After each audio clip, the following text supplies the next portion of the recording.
আমার নাম্বারে আশরাফুল ইসলাম রাস সকাল 9:30 ঘটিকার সময় কল দেয়। আজকে সাপ্তাহিক ছুটি। আমার বাসা দিয়ারপর ছোট মন্দির। কিন্তু আশরাফুল ইসলামের বাড়ি হলো এই কয়েনবাজার মকিমপুর।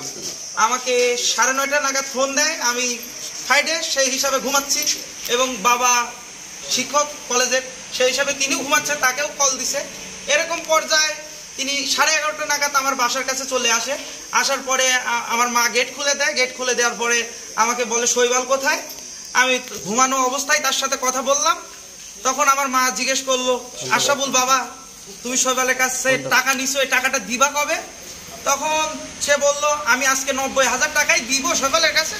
শৈবালকে দুপুরেই নামাজের পরে বনপাড়া পাঠাই দিয়ে। আমি তারপরে বনপাড়ায় যাই। কোনো ফোন টোন কোনো কিছু করা হয় নাই। এরকম পর্যায়ে আমাকে রাইফেল এবং দেশীয় অস্ত্র নিয়ে গ্রেপ্তার করে, মানে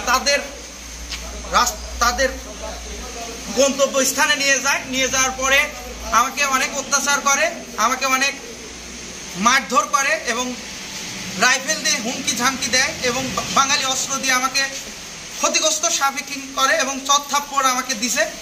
এবং এরকম পর্যায়ে তারাই আমার বাবাকে পুনরায় ফোন দেয়। ফোন দেওয়ার পরে মুক্তিপণ চায়। মুক্তিপণ চাওয়ার পরে আমার বাবা তখন 50,000 টাকা মুক্তিপণ চাইছে। 50,000 টাকাই দিছে হ্যান্ড ক্যাশ যেটা ছিল।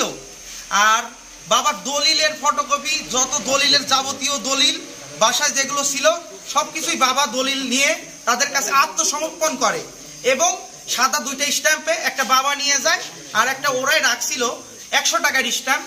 4টা স্ট্যাম্প, 4টা কাগজে স্ট্যাম্পে বাবা মুক্তিপণে সিগনেচার করে দেয়। এবং আর মতিবুর নামের একটা ছেলেকে, আমি এসএসসি সার্টিফিকেট আছে, আমি 2025 সালে ইন্টারে পরীক্ষা দিব। আমি ইন্টারের পরীক্ষার্থী। আমি এনএসআই নিয়োজিত, মানে গোয়েন্দা সংস্থানে আমাকে নিবে, এরকম মতিবুর ইসলাম আমাকে ভুল বুঝায়। এরকমভাবে আমার বাবার কাছে হস্তান্তরভাবে 13,80,000 টাকার একটা চেক তারা লেখে সিগনেচার করে নেয়। এটা অনেক আগেই করে নিছে। এরকম করে আমাকে তারা ফাঁদে ফেলাইছে, আমাকে অনেক অত্যাচার করছে। আমি বৃষ্টিতে ভিজে ভিজে পরে পুলিশ তদন্ত কেন্দ্র আমাকে রাতে উদ্ধার করে নিয়ে আসছে। আজকে আচ্ছা, সময়টা ছিল দুপুর 2টা থেকে। আমি এখানে আসছি হলো তোমাকে নেয় কখন? কটা বাজে? 2টা। দুপুর 2টা। কোথা থেকে? নিচে বনপাড়া বাজার থেকে। বাজার থেকে? হ্যাঁ, উদ্ধার করছে ধানাই দেওয়া বাজার। পুলিশ জানলো কি করে? পুলিশকে আমার কাকা ঢাকা থেকে ফোন দিয়ে জানাই দিছে। এবং আমার ফোন বিভিন্ন সময় সিজ অবস্থায় রাখছে। আমার বাবার ফোনটাও সিজ অবস্থায় ছিল।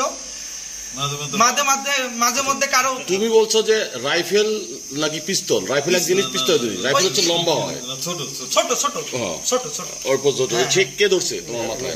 আশরাফুল ইসলাম রাজ এবং আকাশ দুজনের কাছে ছিল? একজনের কাছে ছিল। তারা দুইজন বিভিন্ন সময় হ্যান্ড ওভার করতেছে। আচ্ছা আচ্ছা। এবং দেশি অস্ত্র। তোমাকে নিচে কি মোটরসাইকেলে? হ্যাঁ, আমাকে মোটরসাইকেলে করে নিয়ে যায়।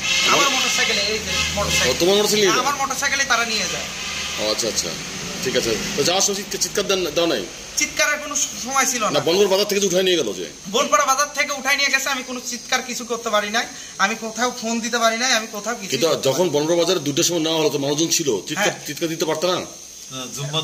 জুম্মার দিন নামাজের সময়। হ্যাঁ, কেউ ছিল না ওইভাবে। কোন স্পট থেকে নিছে বনপাড়া বাজার? আমার হলো পাটোয়ারি জেনারেল হাসপাতালের মডেল স্কুলের ওই সাইড থেকে, মানে ওপার থেকে নিছে। তোমার গাড়িতে? হ্যাঁ। গাড়ি চালাইছে কি? গাড়ি আমি নিজস্বই চালাইছি। ও, নিজে চালাই গেছে? হ্যাঁ, নিজে চালাই গেছে। কোথায় গেছো? আমার তো যাওয়ার কথা মকিমপুর কয়েন বাজার। সেখানে আমাকে বনপাড়া থেকে তারা গ্রেফতার করে। ঠিক আছে, কিন্তু ওরা তোমাকে নিয়ে যাচ্ছে? হ্যাঁ, ওরাই আমাকে নিয়ে গেছে। তুমি চালাচ্ছিলে? আমি চালাচ্ছিলাম। তুমি চালালে গেলা কেন? তুমি চালাও দেখছিলে? আমাকে অস্ত্র দেখাইছে। তো অস্ত্র দেখাইছে তো বলে ঠিক আছে, অস্ত্র দেখাইছে তো, কিন্তু আশেপাশে তো বাড়িঘর যেটা ছিল ঢুকে যেতে সেখানে সম্ভব ছিল না। আমার গাড়ির পিছনে তারা উঠছিল সে ভয়তে। হ্যাঁ হ্যাঁ, সেই জন্য। তারপর ওখানে কি কোথায় গেছিলেন? ওইখানে যে এই জায়গার নাম যেন কি ভাই, অমরের হোটেল নামের একটা ধাবা। ওইখানে সবার পিছে একটা বিলের মধ্যে আমাদের বসায়, আমাকে অনেক অত্যাচার করে।